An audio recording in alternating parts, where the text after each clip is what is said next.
네, 총장님 반갑습니다. 네. 다른 때하고 다르게 고성이 오고 가지 않아서 너무 좋습니다. 예. 총장님 답변 스타일도 큰 영향이 있는 것 같고요. 예민한 문제이긴 해요. 그리고 계속 이제 그 정치권에서도 논란이 됐었던 특활비 문제를 네. 이제 말씀을 드릴 텐데, 이 관련해서 어쨌든 제도 개선으로 이제 가야 되기 때문에 제가 이 부분에 대해서 오늘도 말씀을 드리겠습니다. 그동안 계속 이제 한동훈 법무부 장관이 대신해서 국회에 오셔서 이렇게 답변을 하셨는데 계속 서로 말싸움 비슷하게만 가버렸거든요. 근데 그렇게 되질 않길 기대를 하고요. 검찰의 특수활동비 지금은 잘 쓰여지고 있죠. 최소한 제가 총장으로 온 이후에는 저는 단 한 푼도 잘못 쓰지는 않도록 제가 지휘를 하고 있습니다. 예, 총장님, 근데 이제 아까 하신 말씀 중에 검사도 사람이고 실수할 수 있다. 네. 그러니까 이걸 바로잡고 개선해야 된다 이런 말씀을 하셨어요. 예. 뭐 100% 공감하고 그건 마찬가지입니다. 국회의원들도 마찬가지고 국회의원들도 뭐 완벽한 사람들이 아니고 또 국회의원들처럼 이렇게 허점 많은 사람들도 없으니까 저희들이 얘기하는 게 다 정략적으로만 바라보고 이거를 문제 삼으려고 해서는 안 된다는 생각이 들고요. 그 총장님이나 한동훈 법무부 장관은 특수활동비가 잘 쓰여지고 있다고 하지만 국민들은 여전히 믿고 있지를 못하십니다. 왜냐하면 제대로 투명하게 이게 검증되지도 못하고 우리 국회에서도 전혀 알 수가 없어요. 그냥 여러분들 말씀만 믿는 거죠. 잘 되고 있습니다. 이렇게 얘기하면 아 그런가요? 하고 넘어가면 국회의 역할을 못하는 겁니다. 그러니까 국회의원들은 그리고 국회는 국민들의 혈세가 제대로 쓰여지는지를 또 국정감사를 통해서 혹은 예산 그 감사를 통해서 뭐 예결산을 통해 가지고 이걸 확인을 해야 되거든요. 그 역할 때문에 저희가 특수활동비 집행지침서를 공개해 달라고 요차 말씀을 드렸고 한동훈 법무부 장관 말씀은 검토 중이다. 공개 검토를 하고 있다. 근데 그게 이제 벌써 몇 달 지났죠. 그 공개가 될 것으로 믿어도 되겠습니까? 의원님, 그건 법무부하고 저희가 협의를 하고 있습니다. 그래서 의원님께서 지적 주신 것도 타 기관에서 제출하는 수준은 해줘야 될 거 아니냐, 네, 그런 지적을 받았고 저희들도 국회를 법무부를 통해서 자료가 나가니까 이번에 이제 저희가 예산 또 예결위가 있기 때문에 저희들이 적극적으로 충분하게 공개할 수 있는 부분, 의원님께서 말씀하신 아주 내밀한 부분은 제외하더라도 그런 부분까지는 그 수준에서 제출하기 위해서 노력을 하고 있습니다. 예산 국회 진행되기 전에 해주셔야 될 것 같다는 생각이고요. 예, 그런 말씀입니다. 지난 금요일 날 저희가 그 지방 고검들에 대해서 이제 국정감사 진행을 했을 때 광주지검 장흥지청 사례 얘기는 들으셨을 거예요. 예. 특수활동비로 공기청정기 렌탈, 기념사진 촬영 이렇게 했었던 사안인데요. 이것이 특수활동비 사용 목적과는 상관없는 잘못된 지출이죠. 저희들이 지적을 하고 환수 조치를 했습니다. 다만 저희가 금세 잊어버립니다만은 장흥지청은 검사 1명, 2명 있는 소규모 지청이라 30명이 안 됩니다. 근데 의원님 저 시기를 보시면 저 때는 코로나로 인해서 직원들이건 민원인이건 간에 굉장히 곤란했던 때입니다. 저렇게 작은 청은 다른 업무 추진비라든지 예산 소요 비용이 아마 없었기 때문에 본인들이 잠시 항목을 좀 전용해서 썼다가 지금은 다시 저희들이 시정 조치를 해놓은 그런 상황입니다. 총장님 길게 말씀하셨지만 잘못된 집행이다. 예, 이거 분명한 겁니다. 바로 잡아놨습니다. 그날 광주 고검장, 뭐 그 부산 고검장 이런 분들한테 쭉 물어봤는데 다 잘못 집행한 거다 이렇게 인정하셨으니까요. 예. 그 또 다른 사례, 대전지검 논산지청 총무팀장이 2021년 10월부터 12월까지 세 차례 걸쳐서 특수활동비를 총 44만 8천 원 지급받습니다. 이게 수사, 와 기밀 유지, 정보 관련한 부서가 아니잖아요, 총무팀은? 그건 저희 시스템에 대해서 아마 조금만 제가 설명을 드리면 총무팀의 모든 직원들도 현장 수사 지원반이라고 합니다. 검찰청의 총무팀에 근무하는 직원도 압수수색을 가거나 집행을 하기 위해서 검거를 하거나 잠복을 할 때 별도로 지원반에서 꾸려서 나갑니다. 특히 저렇게 작은 청은 한 사람이 여러 가지 업무를 합니다. 이게 지금 총장님 말씀을 저희가 그렇군요라고 확인을 하려면 제대로 된 검증 그리고 어떤 집행지침을 통해서 이거를 확인하고 점검하고 있는지 이게 돼야 된다는 말씀이에요. 그러니까 지금 말씀만 100% 믿기가 어려운 게 다른 자료들을 계속 그 법무부와 검찰은 감추려고 그러고 관련된 증빙 자료들이나 이런 것들을 특히나 뭐 영수증은 휘발돼서 없어져 버리고 이렇게 되면 국민들로서는 의혹이 쌓일 수밖에 없다는 말씀을 드리고요. 저는 믿음을 갖고 싶지만 신뢰를 주지 못하고 있는 게 현 상황이다라는 말씀을 드립니다. 영상을 하나 좀 틀어 주시겠어요?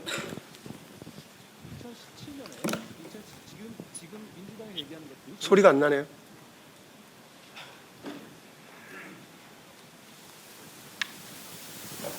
시간을 좀 멈춰주시겠습니까? 시간 멈춰줘서 2017년에 지금 민주당이 얘기하는 것들이 정략적인 이유는 이건 2017년에 여러 가지 감찰이 있었고 그 이후에 개선이 이루어진 상황입니다.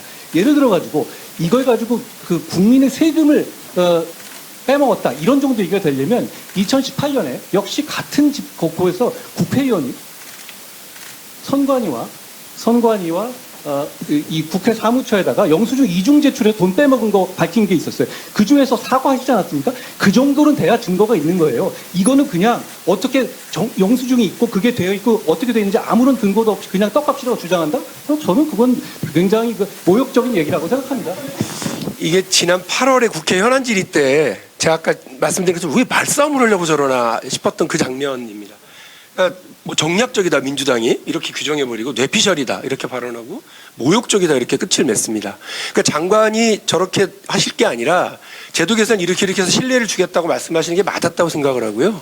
제가 아까 말씀드렸습니다만 국회의원들을 지금 이제 저격을 하고 계시는 건데 국회의원들 중에 물론 전희경 의원 1,300만 원, 뭐 최교일 의원 365만 원 이런 분들도 있습니다만 임종성 의원은 14만 1,000원이에요. 그러니까 이게 착오를 통해서 생겨난 이중제출 건이었는데 이거를 그래서 국회에서는 바로잡고 제도 개선을 했습니다. 다 물론 반납하고요. 근데 지금 투명하지 않게 집행되고 그리고 이어지고 있는 검찰 특활비와 관련해서는 이거는 예산을 삭감해야 되는 지금 상황이라고 저는 생각을 합니다. 그렇기 때문에 이번 예산을 논의하기 이전에 검찰 측에서 관련된 지침과 지침을 공개하시고 또 국회와 감사원을 통해서 이렇게 검증 가능하게 제도가 좀 만들어졌으면 좋겠어요. 저도 그 안을 법무부에도 전달을 했고 이제 검찰에도 이 안을 전달할 수 있을 거라고 보고요.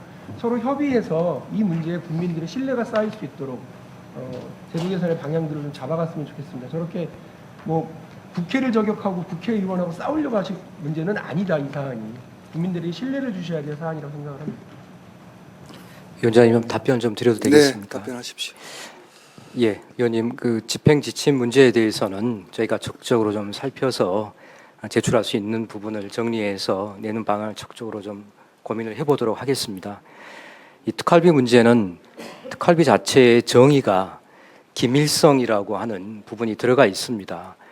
그런데 기밀성과 함께 또 투명성이라는 부분도 고려를 해야 되겠죠. 그런데 우선은 저희가 수사와 정보활동 또 이에 준하는 국정수행경비라고 해서 기밀성이 강조되다 보니까 종전에 그렇게 집행해 왔습니다.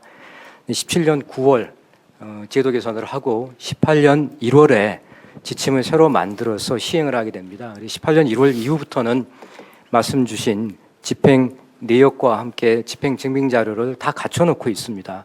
이번에 재판에서 제출해달라고 판결 결과가 나온 것 그대로 하고 있습니다. 다만 판결 결과에서 수령자나 집행 내역이 되는 부분은 그 부분은 가리고 제출하라고 법원에서 판결이 이루어졌기 때문에 그 판결에 따르고 있는 겁니다. 지난 정부 1년 차에 검찰의 특활비가 179억 원이었습니다. 지난 정부 5년 차에 검찰의 특활비는 80억입니다. 그러니까 정부 첫 해보다 44% 수준으로 특활비가 줄어들었습니다. 이미 상당 부분 제도가 개선된 것이라고 할 수 있겠습니다. 그러면 검찰 특활비가 어느 정도 규모냐고 하면 현재 해경과 비슷한 수준의 규모입니다. 저는 국회에서도 여러분께서 조금 더 살펴봐 주셔야 될 부분이 정보와 수사 활동에 소요되는 비용이라고만 되어 있지 않습니다. 정보 수사 활동 및 이에 준하는 국정 수행 경비라고 되어 있습니다.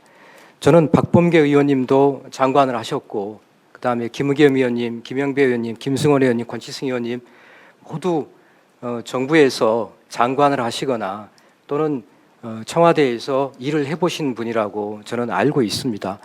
그러면 지금 검찰의 특활비 수준이 청와대의 특활비 수준의 2분의 1 정도 될 겁니다. 청와대에서도 마찬가지로 수사 정보 활동만 쓰라고 하면은 쓸 수가 없을 겁니다. 지금 국정수행경비라고 하는 그 개념을 갖고 청와대에서도 사용해 왔을 겁니다. 마찬가지로 국무조정실도 특활비가 있습니다. 또 제가 알기로는 외교부라든지 국방부에도 과거에 특활비가 있었습니다. 정보 수사 활동에 국한된다. 그렇게 특활비를 운영하는 것보다 정보 수사 활동 및 이에 준하는 국정수행경비라고 해야 됩니다. 만약에 민정수석실에서 정무수석실에서 특활비를 사용했는데 지난 정부에 또 그 전 정부에 이 지금 관행은 말 그대로 수십 년 된 관행인데 청와대에 대놓고 당신들은 정보 수사 활동만으로 써왔지 않느냐? 그 누구도 그렇게 답하기 어려울 겁니다. 제가 과문한지 모르겠습니다만은 어떤 청와대 수석이 지방자치단체장에 출마하려고 하는 청와대에 계신 고위직에게 양복 사입을 하고 돈을 얼마 줬다고 하는 것이 미담 사례로 나온 적이 있습니다. 상급자가 하급자한테 주는 것이기 때문에 문제될 게 없다. 아마 개인 돈이라면은 그런 말씀하기는 어려웠을 겁니다.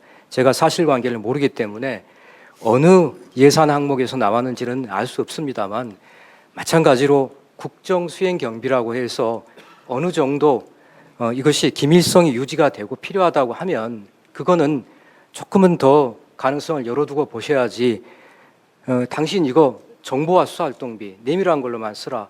아까 말씀드린 것처럼 장흥지청의 지청장이 한 달 동안 쓸 수 있는 돈은 정말 거의 없는 셈과 같습니다. 그렇게 됐을 경우에 저도 단독 지청장을 해봤습니다만 30명 정도 데리고 있는 지청에서 수사와 정보 활동으로 다 쓰고 나서 업무 추진비나 특정 업무 경비 그리고 그 이외의 수용비나 자산 취득비가 아예 없는 경우에 장흥지청장이 고심 끝에 코로나 상황에서 공기청정기를 아마 써서 각 사무실에다 비치를 해놨을 거라고 봅니다.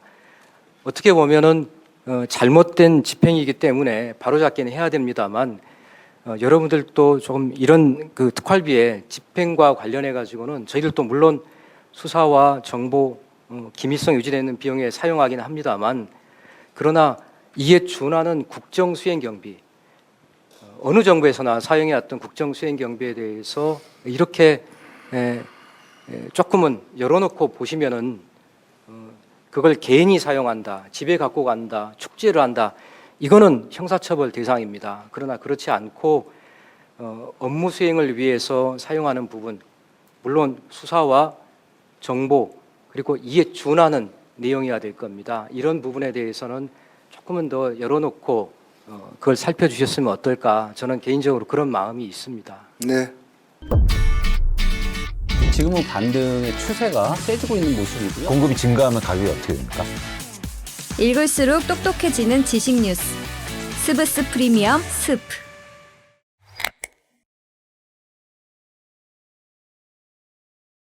저는 한동훈 장관께서 그 논란 약간 관심이 있는 총선에는 불출마하시나 보다 그런 생각을 했어요. 왜냐하면 이제 PPT 이제 보시면 아시겠지만 장관께서는 이걸 발표만 하고 야당은 패싱하고 논란은 국민들에게 떠넘기는 방식으로 하시지는 않을 거기 때문에 총선 기간에도 또 논란이 막 증폭될 거기 때문에 설마 이 법을 던져놓고 국회에서 논란 벌어지고 사회적 논란은 벌어지고 그러는데 장관은 총선 출마하겠다고 이렇게 몸을 빼거나 그러시지는 않겠죠. 총선이 많은 분들에게 중요하시겠지만 모든 국민에게 그게 인생의 전부는 아니거든요.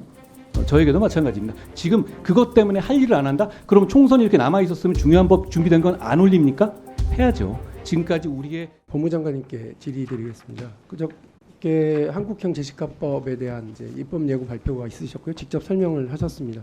저는 이 법에 대해서 필요한 법이고 또 동시에 논란이 있는 제도다 이렇게 규정을 합니다. 사회적 합의가 매우 필수적이고요. 저도 그렇게 생각합니다. 어제 그래서 법무부와 저희 의원실 간의 입장문 발표를 통해서 약간의 논쟁이 있었고 또 확인될 건 확인을 좀 했다고 생각합니다. 발표 전에 입법 예고 전에 국회와 특히나 여당 야당 각각에게 협의 과정이 좀 적극적이었으면 좋겠다 했는데 확인을 해보니까 이제 국장님이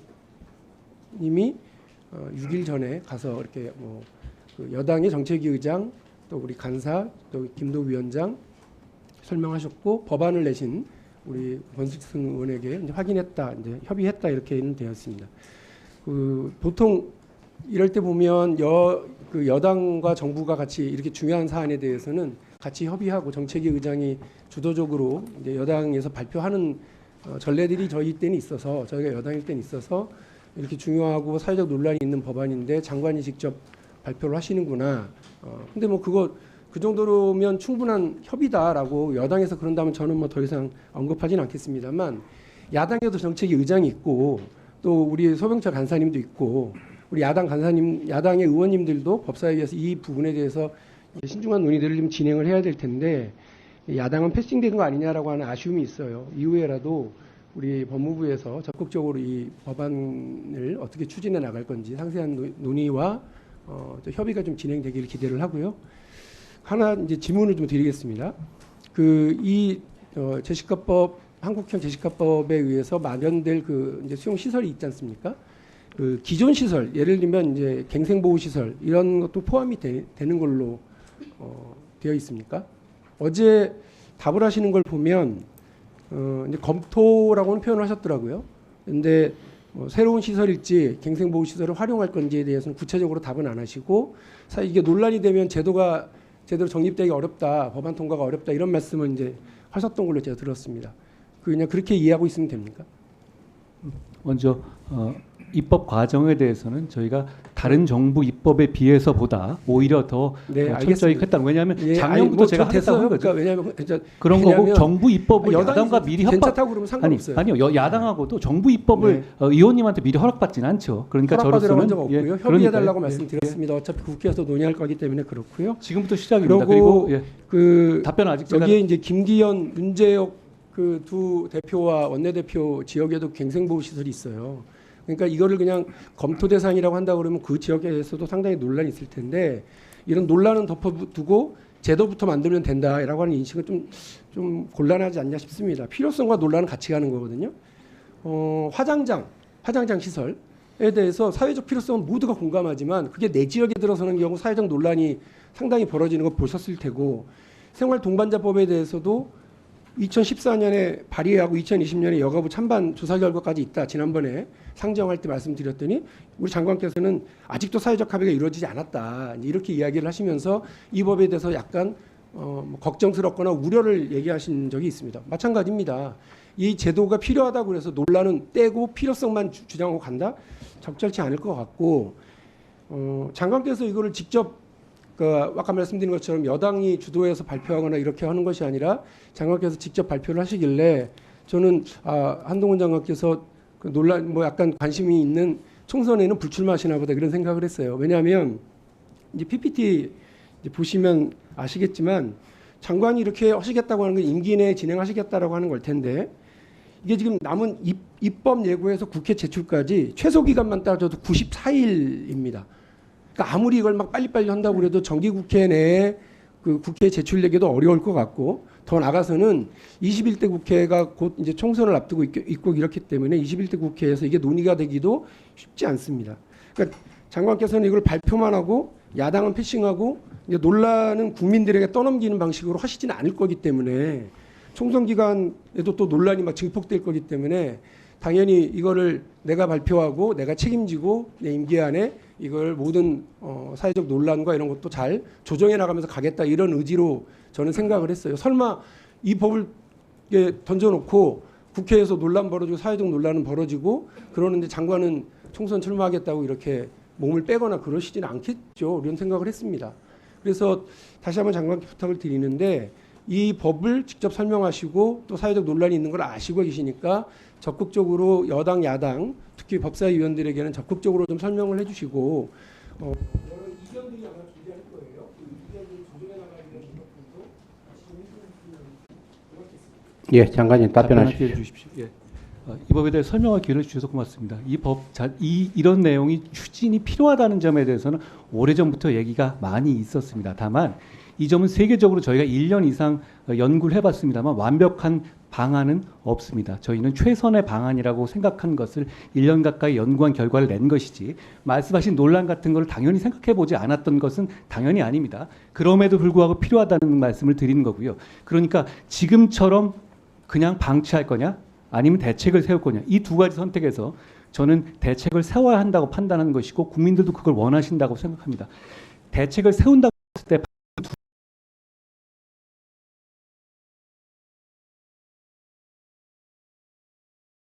아니면 어떤 특정 지역 밖으로 추방하거나 방식인데 둘 다 해당 지역이라든가 이런 부분의 반발 문제는 어느 나라나 있고 우리도 있을 겁니다. 그럼에도 불구하고 일단 추진해야 한다고 한다면 저희 같은 방식이 저는 최선이라고 생각하고 다만 그걸 어느 지역에 어디다 설치할 것이다라는 말을 미리 먼저 지금 2단계에서 당연히 그건 부수되는 거죠. 깊이 고민하고 있습니다만 그 부분을 앞세우게 되면 이 논의는 진행이 불가능할 겁니다. 오히려 객관적이고 냉정한 국익을 위한 논의를 위해서 저희가 입법 예고를 지금 하는 것이잖아요. 국회 단계에서 철저하게 좋은 의견을 내주셨으면 좋겠고 이 법에 대해서는 일종의 이런 부분은 문제 있을 수 있다. 이런 문제의식 저도 같이 그것 때문에 저희가 1년 걸린 거거든요. 그런데 그럼에도 불구하고 해야겠다고 판단한 것이고 그리고 그런 지적은 쉬운데요. 그러면 그 대신 더 좋은 대안이 있느냐? 이건 참 어렵습니다. 저희가 처음에는 미국식 제시카법처럼 추방 방식을 생각했었다가 선회한 것이 그렇게 되면 우리나라 구조상 서울밖에 갈 데가 없고 정말 시골만 가게 되는데 그렇게 됐었을 때는 치안이라든가 치안에 있어서 지역이나 빈부에 있어서의 치안 격차라는 것은 저는 민주국가에서는 허용해서는 안 된다고 생각하기 때문에 저희가 거주지를 지정해서 국가의 책임성을 높여 더 잘 관리하겠다는 방안이 합리적이라고 판단한 것입니다. 만점짜리라고 생각하지는 않는데요. 저희가 입법 예고에서도 충분히 좋은 의견 들을 것이고 국회 논의 과정에서 좋은 의견 내주셨으면 충분히 수용할 것이라는 말씀. 제가 보기에 여기 문제점이라든가 이점이라는 건 박영준 의원과 제가 생각이 같을 것 같아요. 그런데 저희가 이걸 넘어서는 다른 방안을 찾지는 못했습니다. 현재까지는요. 앞으로 더 논의가 있으면 좋겠다는 말씀을 드리고요. 그리고 그 1년 동안에 저희가 갑자기 탁 낸 게 아니라 제가 대통령 업무보고에서 이거 하겠다고 말씀드린 거거든요. 연초에. 그동안에 굉장히 많은 이 고민을 해봤습니다. 그렇지만 지금으로서는 이게 최선의 방안이라는 말씀을 드린 겁니다. 그리고 총선 말씀하셨는데 총선이 많은 분들에게 중요하시겠지만 모든 국민에게 그게 인생의 전부는 아니거든요. 저에게도 마찬가지입니다. 지금 그것 때문에 할 일을 안 한다? 그럼 총선이 이렇게 남아있었으면 중요한 법 준비된 건 안 올립니까? 해야죠. 지금까지 우리의 법제 시스템은 그렇게 운영되어 왔고 저희는 준비된 정책을 최선을 다해서 설명드릴 것이라는 말씀드립니다. 한 가지 말씀드리자면 이걸 지금까지 안 해온 거는 여러 가지 리스크는 있어요. 위원님 저 말씀하신 것처럼 이게 무슨 소위 말하는 인기 끌만한 내용은 아니에요. 오히려 싫어하시는 분들 입장에서는 굉장히 반대하실 수 있는 문제고 그렇기 때문에 방치해 왔을 겁니다. 이 문제의식을 가지지 않았던 게 아니라 그렇지만 책임 있는 행정을 하는 사람이라면 국가 전체로 봤었을 때 다소 욕먹거나 상처받을 수 있는 일이라도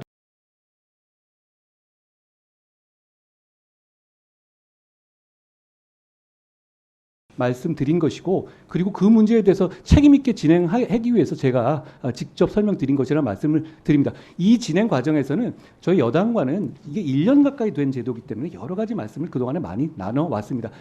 그리고 이 문제는 여야의 문제가 아니라 어제 보니까 민주당 소속인 화성시장께서도 환영 입장을 내셨거든요. 상황에 따라서는 굉장히 다른 많은 의견이 있을 겁니다. 앞으로 입법을 추진하는 과정에서 박 의원님 비롯한 좋은 의견을 좀 많이 들을 수 있도록 저희가 마음을 열고 논의하겠습니다. 지금은 반등의 추세가 세지고 있는 모습이고요. 공급이 증가하면 가격이 어떻게 됩니까? 읽을수록 똑똑해지는 지식 뉴스. 스브스 프리미엄 스프.